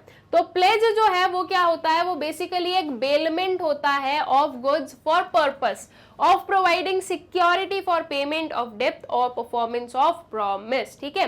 अब प्लेज में आप लोगों को एक चीज क्या ध्यान रखनी है कि प्लेज में जो पोजीशन है वो ट्रांसफर हो जाता है। प्लेज भी जो है मूवेबल प्रॉपर्टी पर लगेगा। दैट मीन्स कि जो बोरोअर सिक्योरिटी रखता है बैंक के पास में वो किस पर होगी? मूवेबल प्रॉपर्टी पर होगी, ठीक है, प्लेज में। ऑल्सो यहां पर जो पोजीशन है वो ट्रांसफर हो जाता है to the bank. For example अगर इसका बहुत ही सिंपल सा एग्जाम्पल हम लोग लें, so that would be gold ornaments, ठीक है। जो गोल्ड है, जब गोल्ड के बेसिस पर लोन लिया गया है तो वो जो गोल्ड के बेसिस पर लोन लिया जाता है वो कहाँ गया? बैंक के पास में गया। वो गोल्ड बैंक के पास में रखा जाता है, वो जो है फिर बोरोवर के पास में नहीं होता है। सो दैट मीन्स व्हाट कि मूवेबल प्रॉपर्टी के अगेंस्ट लोन दिया, साथ ही साथ उसका पोजीशन जो है वो बैंक के पास में ट्रांसफर हो जाता है, ठीक है। ये होता है किसमें? प्लेज में। सो प्लेज एंड हाइपोथिकेशन में यही एक डिफरेंस, एक मेन डिफरेंस हम बोलेंगे। So the person whose goods are bailed is called pawnor and the person who takes the good as security is called pawnee. That means यहाँ पर जो बोरोअर है वो कौन हो गए? That is known as pawnor and जो bank है वो क्या हो जाएगी? वो हो जाएगी पाउनी, ठीक है। ये टर्म्स, ये नेम्स जो है याद होने चाहिए आप लोगों को।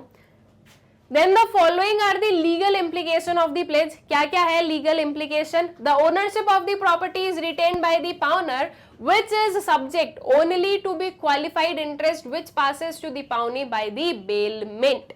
जो इसमें ओनरशिप है प्रॉपर्टी की वो एक पाउनर ही रिटेन करके रखता है।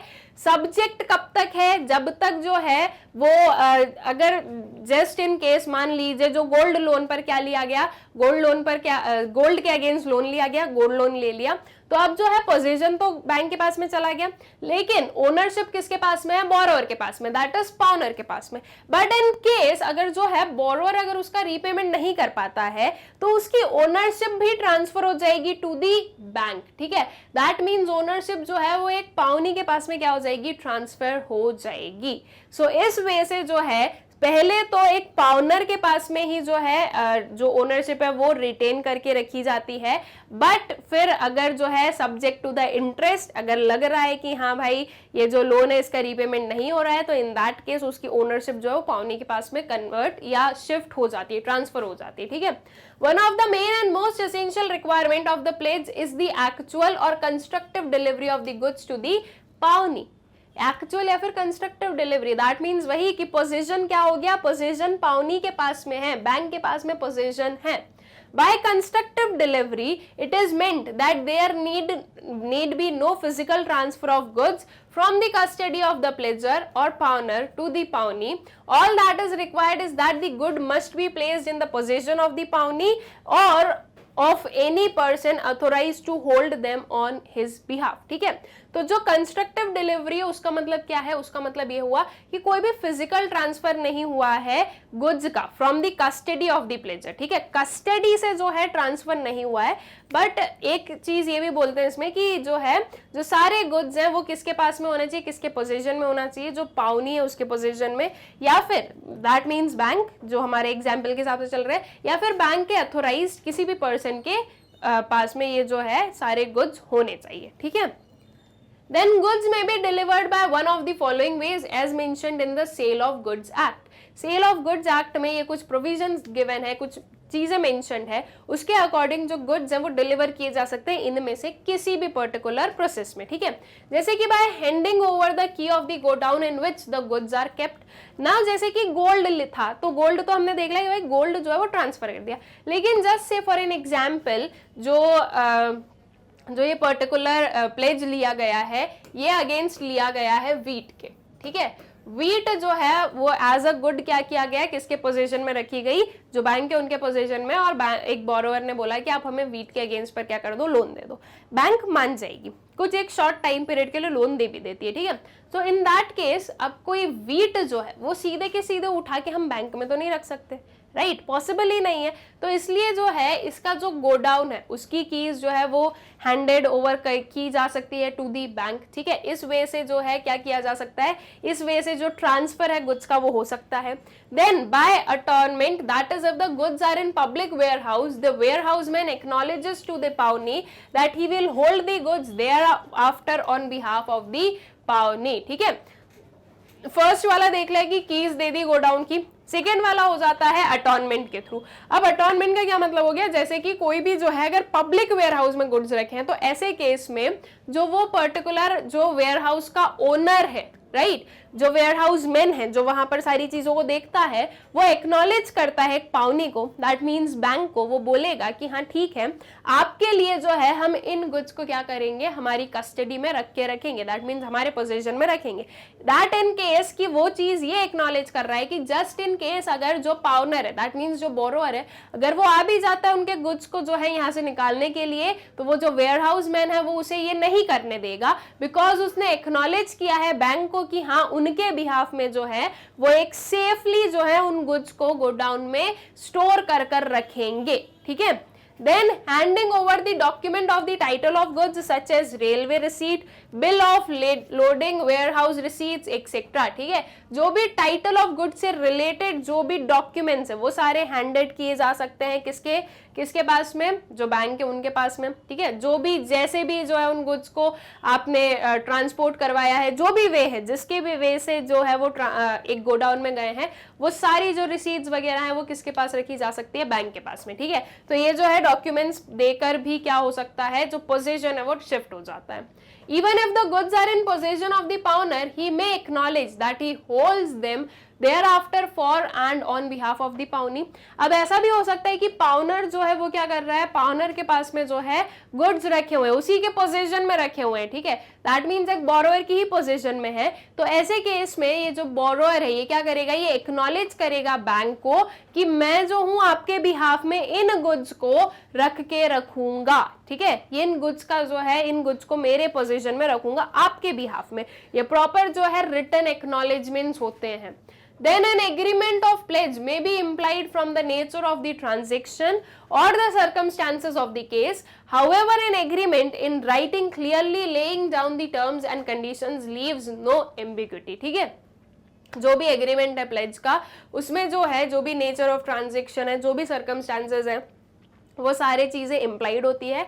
बट जैसे कि अभी मैंने बोला कि एक जो है रिटन केस ज्यादा बेटर है, तो जो है एग्रीमेंट जो है अगर वो राइटिंग में है तो वो क्लियरली एक एक चीज को एक्सप्लेन करता है, कोई भी डाउट्स नहीं रहते, कोई भी एम्बिग्विटी, कोई भी काइंड ऑफ कंफ्यूजन जो है वो नहीं रहता है, ठीक है। देन आते हैं हम अपने नेक्स्ट वाले चार्ज पर, दैट इज मॉर्गेज पर। अब हाइपोथिकेशन एंड प्लेज में हमने देखा ये होंगे बिल्कुल इमूवेबल प्रॉपर्टीज, मूवेबल प्रॉपर्टीज पर। अब जब हम मॉर्गेज की बात करते हैं तो मॉर्गेज जो है वो कंसिडर किया जाता है किस पर्टिकुलर केस में, इमूवेबल प्रॉपर्टीज में, ठीक है।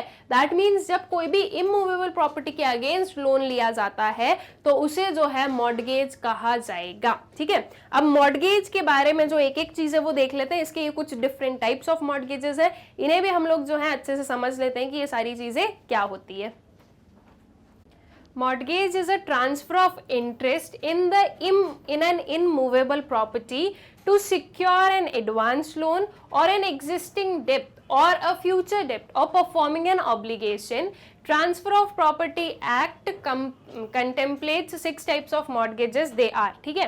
So basically mortgage में क्या है, mortgage में जो है ट्रांसफर ऑफ इंटरेस्ट होता है. अब ट्रांसफर ऑफ इंटरेस्ट जो है वो अलग अलग केसेस में हो सकता है. कभी जो है राइट टू सेल भी हो सकता है. कुछ जो हम टाइप में देखेंगे कि उसमें जो है इनकम अर्न करने का जो राइट है वो गिवन है, कहीं पर ओनरशिप का राइट गिवन है. तो जो है वेरियस काइंड ऑफ हम देखते हैं ट्रांसफर ऑफ इंटरेस्ट है. अब वो क्या क्या है वो एक एक जब हम इन सारे टाइप्स ऑफ मॉर्गेजेस को समझेंगे तो हमें क्लियर आउट हो जाएगा, ठीक है. सो मॉर्गेज में आप लोगों को बेसिकली याद रखना है कि जब इमूवेबल प्रॉपर्टी के अगेंस्ट कोई लोन लिया जाता है तो उसे हम मॉर्गेज कहते हैं.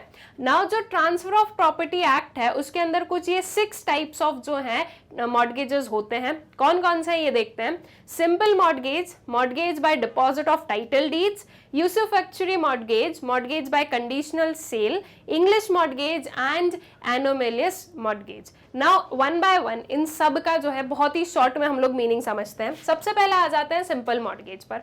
तो सिंपल मॉर्गेज जो है वो एक हम बोलेंगे काफी कॉमन सा जो है हमारी कंट्री में चलता है एंड एकदम सिंपल फॉर्म ऑफ है. इसमें कुछ नहीं, जो मॉर्गेज है उसका पोजीशन और ओनरशिप जो है वो ओनर के पास ही रहती है एंड जो राइट टू सेल है वो मिलता है बैंक को. मतलब कि जब एक जो है मॉर्गेज लिया गया, let's take for an example, हम एक सिंपल सा एग्जांपल लेंगे कि किसी जो है घर पर क्या लिया गया है, लोन लिया गया है. किसी जो है घर को एज अ सिक्योरिटी बेसिस पर क्या किया, बैंक के पास में रख लिया. मतलब कि मॉर्गेज जो है वो किसको बनाया गया, एक घर को, ठीक है. नाउ इन दैट केस ये जो पर्टिकुलर होम है, ये जो हाउस रहेगा उसके बेसिस पर क्या किया जाएगा, मॉर्गेज दिया जाएगा. नाउ घर ले लीजिए, लैंड ले लीजिए, कुछ भी. अब उसकी जो पोजीशन और ओनरशिप है वो एक बोरोवर के पास में ही रहती है, ठीक है. लेकिन जो बैंक है उनके पास में क्या है, उनके पास में राइट टू सेल. जो ट्रांसफर ऑफ इंटरेस्ट की हम बात कर रहे हैं तो वो इंटरेस्ट क्या है कि बैंक के पास में जो है राइट टू सेल रहता है. दैट इज बैंक्स जो है वो उस पर्टिकुलर प्रॉपर्टी को, उस पर्टिकुलर घर को या लैंड को सेल कर सकते हैं इफ इन केस रीपेमेंट नहीं होता है तो, ठीक है. बट जो ओनरशिप एंड पोजीशन है वो ओनर के पास ही रहेगा initially. This is the simplest kind of mortgage. और जब इसे रजिस्टर करवा लिया जाता है तो ये by the registrars and all, तो इसे जो है हम रजिस्टर्ड मॉर्गेज भी कहते हैं.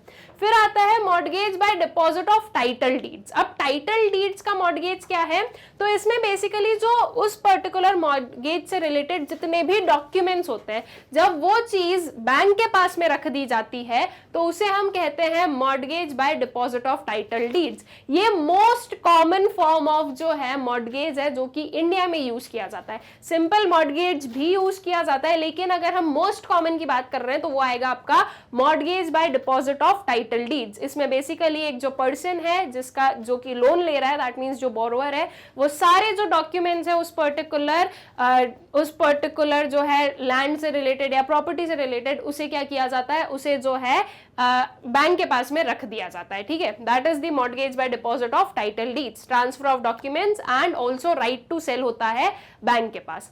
देन यूसुफैक्चरी मॉर्गेज क्या है, इसमें पोजीशन होता है बैंक के साथ में प्लस राइट ऑन इनकम होता है. दैट मीन्स कि मान लीजिए एक घर जो है, एक घर के बेसिस पर लोन लिया गया, उसे एज अ मॉर्गेज रखा, तो अब बैंक के पास में उस पर्टिकुलर घर का पोजीशन होगा, ठीक है. पोजीशन ट्रांसफर हो गया, किसके पास में, बैंक के पास में है, प्लस बैंक के पास में है right on income. That means just in case अगर उस घर से जो है जो बैंक है वो कोई रेंट अर्न कर रही है, ठीक है, तो रेंट अर्न कर रही है तो वो जो रेंट का जो इनकम का जो राइट है वो किसके पास में, बैंक के पास में. और इस काइंड ऑफ मॉर्गेज में ये क्लॉज भी होता है कि अगर मान लीजिए कि वो रेंट अर्न कर करके या उसके बेसिस पर उस पर जो भी इनकम अर्न कर रही है, अगर वो इक्वल हो जाता है जितना भी लोन लिया गया है, अगर वो उस लोन को रीपे कर देता है वो सारा जो रेंट है, तो ऐसे केस में वो जो पर्टिकुलर मॉर्गेज रखी गई प्रॉपर्टी है वो वापस शिफ्ट कर दी जाती है टू दी ओनर, ठीक है, और वो जो है पूरा सेटलमेंट हो जाता है. ये कहलाता है यूसुफैक्चरी मॉर्गेज. इसमें बेसिकली राइट होता है इनकम पर भी, प्लस जो पोजीशन है वो भी बैंक के साथ में रहेगा. Then mortgage by conditional sale. Mortgage by conditional sale का मतलब क्या है, बहुत ही सिंपल है, sale of property on condition. इसमें बेसिकली जो एक ओनर है वो अपनी जो प्रॉपर्टी उसको सेल कर देता है, किससे, बैंक को, ठीक है। दैट मीन्स ओनर से जो बैंक है वहां पर प्रॉपर्टी सेल की कर दी गई है, लेकिन एक कंडीशन पर सेल की गई है। किस कंडीशन पर? कि जब ये पर्टिकुलर जो पर्सन है, जो बोरोअर है, जिसकी वो पर्टिकुलर प्रॉपर्टी है, उसने लोन लिया, जब अगर वो लोन को रीपे कर देता है तो ऐसे केस में वो जो सेल की गई प्रॉपर्टी वो वापस किसके पास आ जाएगी? बोरोअर के पास में आ जाएगी। So this was a conditional cell, ठीक है, कि सेल किया गया है बट ऑन कंडीशन कि जब ये रीपे हो जाएगा तो वापस उसका ओनर जो है, जो एक्चुअल में पर्सन था, वही वापस बन जाएगा। बट इफ इन केस अगर वो जो है रीपेमेंट नहीं हो पाता है तो ऐसे केस में वो कंडीशनल सेल से वो कंडीशन हट जाती है और वो प्रॉपर उसे हम सेल्स ही मानते हैं। दैट मीन्स जो प्रॉपर्टी है वो अंडर पोजेशन, अंडर ओनरशिप सब कुछ चली जाती है और वो किसकी हो जाती है? बैंक की हो जाती है, ठीक है। सो मॉर्टगेज बाय कंडीशन सेल का मतलब यही है कि जब भी प्रॉपर्टी के अगेंस्ट अगर लोन लिया तो उसे सेल कर दी और जब उसका रीपेमेंट हो जाता है तो वो वापस किसकी हो जाएगी? जो भी ओनर है उसका। तो ये एक कंडीशन के साथ में। देन इंग्लिश मॉर्टगेज की अगर हम बात करें तो इसमें जो है ट्रांसफर ऑफ ओनरशिप होता है। That means ownership he transfer कर दी है, उस प्रॉपर्टी का ओनर ही एक बैंक को बना दिया है और जब प्रॉपर पूरा रीपेमेंट हो जाता है तो वो ओनरशिप जो वापस ट्रांसफर हो जाती है टू द एक्चुअल ओनर जिसने मनी बोरो किया था। ऑल राइट, ये होता है English mortgage. Then the last one comes anomalous mortgage. वो सारे काइंड ऑफ मॉर्टगेज जो कि इन सब में नहीं आए हैं, ओके अगर कोई ऐसा है कि वो इन सब में नहीं आया तो वो इसमें आता है। नाउ दैट डिपेंड्स कि क्या सर्कमस्टेंसेस, क्या कंडीशंस के अंडर जो है मॉर्टगेज लिया जा रहा है, मॉर्टगेज के बेसिस पर लोन दिया जा रहा है, ठीक है। हो सकता है कि इन 2-3 को जो है मिक्सअप करके कोई एक नई कंडीशंस बनाई, जो भी क्लॉज है उनमें हो सकता है, जो प्रॉपर जो मॉर्टगेज डीड है उसमें हो सकता है बहुत सारी चेंजेस किए गए हैं, तो ऐसे केस में वो जो है किसमें आ जाता है? एनएमएलएस मॉर्टगेज में। All right, so these are some kinds of mortgages, types of mortgages, जो कि आई होप सो कि आप लोगों को अच्छे से क्लियर हो गए होंगे। अब यहाँ पर जो एक बहुत ही शॉर्ट में यहाँ पर भी कुछ जो है हमारे पास में मटेरियल है, एक बार उसे देख लेते हैं। So in simple mortgage the mortgage is by deposit of title deeds and in English mortgage the ownership of the mortgage property is given to the mortgagee. जो चीजें मैं ऑलरेडी एक्सप्लेन कर चुकी हूं उसी का जो है एक बहुत ही ब्रीफ सा समरी हम यहाँ पर देख रहे हैं। In usufructuary mortgage and in mortgage by conditional sale possession of mortgage properties is normally given to the mortgagee। possession ही उन्हीं के पास चला जाता है, right? Then in case of simple mortgage and mortgage by deposit of title deed, the mortgagee has the right to proceed against the property mortgaged and also personally against the mortgager। तो जो है, जो भी property as a mortgage रखी गई है उनके against जो है क्या की जा सकती है? प्रोसीडिंग्स की जा सकती है। That is right to sell हम लोगों ने देखा है under simple mortgage and mortgage by deposit of title deeds, ठीक है। तो ये कुछ जो है हमारे प्रॉपर इनके मीनिंग होते हैं। Now mortgage is to be created by the way of deed. ये बहुत ही कंपलसरी है कि मॉर्टगेज अगर क्रिएट किया जा रहा है तो वो जो है वो क्रिएट होगा by the way of deed, ठीक है। मॉर्टगेज डीड उसमें बनाया जाएगा and requires to be registered under the registration act. और इसे किसके अंडर रजिस्टर करना है? रजिस्ट्रेशन एक्ट के अंदर इसे रजिस्टर किया जाता है। Mortgage by deposit of title deeds is not required to be created by way of deed and does not require registration.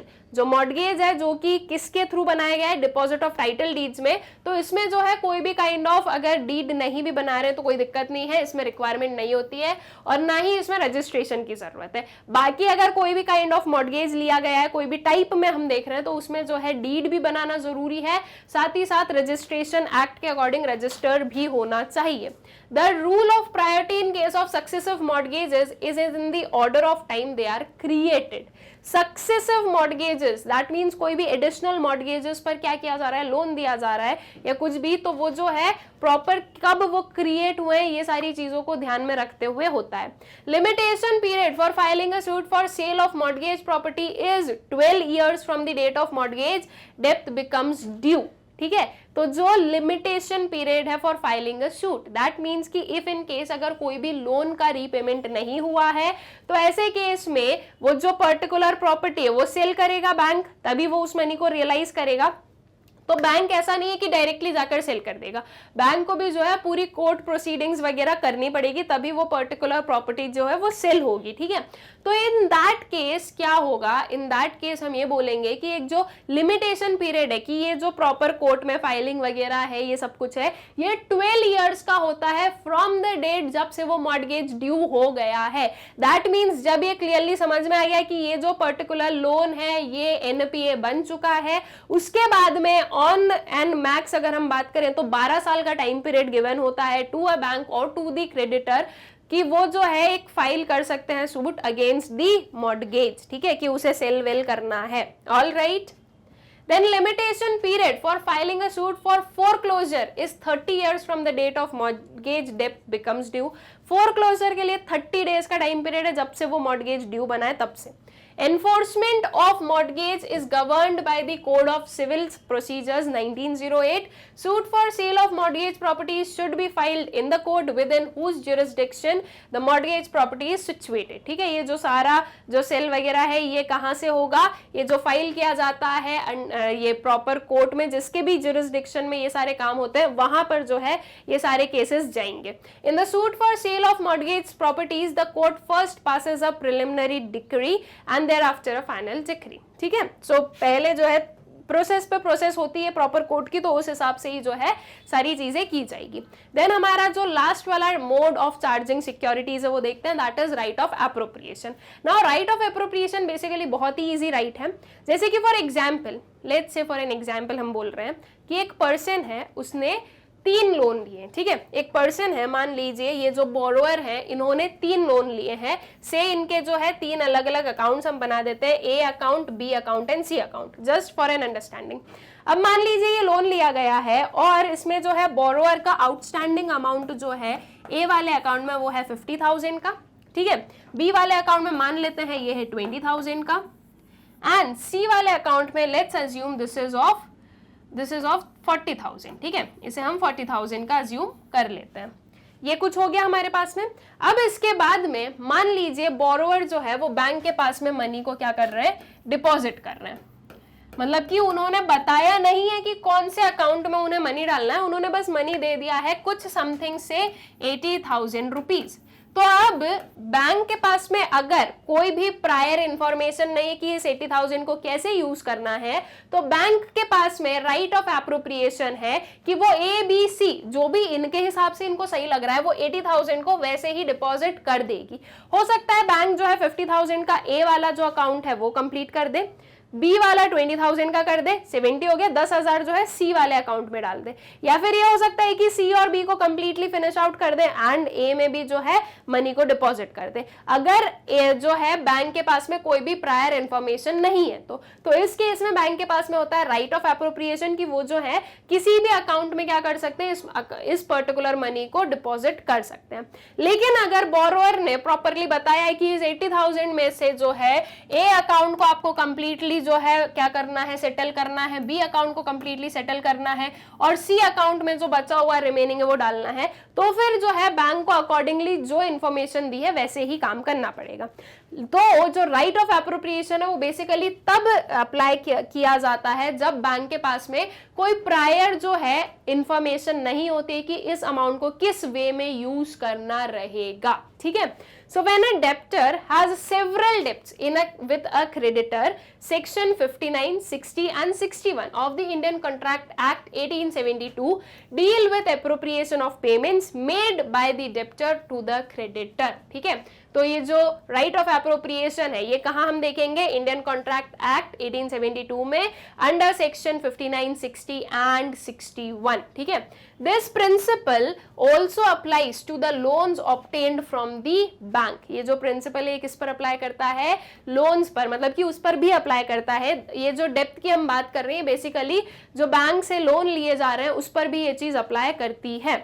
When a fixed deposit receipt is appropriated before maturity, it is under the right of appropriation, and when it is appropriated after maturity the right of set of is exercised. ठीक है, तो अगर कोई भी fix deposit receipt है जो कि appropriate होती है मेच्योरिटी के पहले, तो वो राइट ऑफ एप्रोप्रिएशन के अंडर आएगी, और अगर वो मेच्योरिटी के बाद में एप्रोप्रिएट की जाती है तो वो राइट ऑफ सेट ऑफ में आती है। दैट मीन्स वो जो है उसकी मेच्योरिटी हुई उसके पहले ही उसे एप्रोप्रिएट कर दिया, तो उसके पहले ही एप्रोप्रिएट कर दिया मतलब कि पहले ही डिसाइन कर दिया, असाइन कर दिया कि ये अमाउंट जो है इस लोन को सेटल कर रहा है, तो उसे हम राइट ऑफ एप्रोप्रिएशन कहते हैं। और जब मेच्योरिटी हो गई है फिक्स डिपॉजिट की, उसके बाद में वो मनी निकाला गया और फिर जो है कोई एक पर्टिकुलर जो क्लेम है उसे सेटल किया जा रहा है, तो ऐसे केस में उसे कहा जाता है राइट ऑफ सेट ऑफ, क्योंकि वो जो डिपॉजिट जो कि मैच्योर हो गया है वो बैंक को भी किसको देना पड़ेगा, जो पर्सन है जिसका ये डिपॉजिट था, तो इसलिए वो राइट ऑफ सेट ऑफ हो जाता है अगर वो मेच्योरिटी के बाद में एप्रोप्रिएट की जाती है तो। और अगर वो मेच्योरिटी के पहले ही एप्रोप्रिएट हो गई तो ऐसे केस में वो राइट ऑफ एप्रोप्रिएशन के अंडर आएगी। ठीक है, So the right of appropriation can be better understood by going through the following case। एक कोई केस है उसे हम एक बार समझ लेते हैं। हमारे पास में है mister A, customer of a bank has availed housing loan from the bank. The account is not conducted properly and is now classified as substandard asset। ठीक है, ये जो अकाउंट है प्रॉपरली क्या नहीं हो रहा है, प्रॉपरली कंडक्ट नहीं हो रहा है और अब जो है ये सब स्टैंडर्ड असेट में आ गया है। ठीक है, now Mr. A approaches the bank with a request that he wants to deposit a sum of rupees 15,000 in his saving bank's account to meet the amount of check which he has issued in favor of electricity company, and states that this money be used for meeting that check and the amount should not be used towards his housing loan account. In such a situation the banker should be aware of what has been stated in section 59 of the Indian contract act. ठीक है, क्या बोला गया कि mister A का एक जो है एक कस्टमर है बैंक का, उन्होंने जो है हाउसिंग लोन लिया उस बैंक से और वो जो हाउसिंग लोन है उसमें प्रॉपर्ली जो है रीपेमेंट नहीं हो रहा है, तो अब वो सब स्टैंडर्ड असेट के अंदर आ चुका है। तो अब मिस्टर ए जो है मतलब कि जो बैंक है उन्होंने तो उस पर्टिकुलर अकाउंट को सब स्टैंडर्ड असेट में मान लिया है। अब मिस्टर ए जो है वो जाते हैं बैंक के पास में 15,000 रुपए डिपॉजिट करने के लिए और वो क्लियरली इंस्ट्रक्ट करते हैं बैंक को कि ये जो पर्टिकुलर 15,000 का अमाउंट है ये इलेक्ट्रिसिटी कंपनी के जो है फेवर में ये जाएगा। ठीक है, और इस पर्टिकुलर 15,000 को आप यूज नहीं करोगे हाउसिंग लोन को सेटल करने के लिए। ये इंफॉर्मेशन मिस्टर ए ने बैंक को दे दी है। अब हम लोग देखते हैं कि ऐसी कंडीशन में बैंक क्या करेगी। ठीक है, बैंक जो है वो section 59 of Indian contract act में जो दिया है उसके अकॉर्डिंग क्या करने वाली है, बैंक के क्या प्रोविजंस होंगे। So according to this section a debtor can place funds with the creditor for appropriation as per his request. However, the creditor has an option to accept or reject, but in case the creditor in the instant case the banker accepts the money, he has no right to appropriate the funds except for meeting the check amount as stated by Mr. A.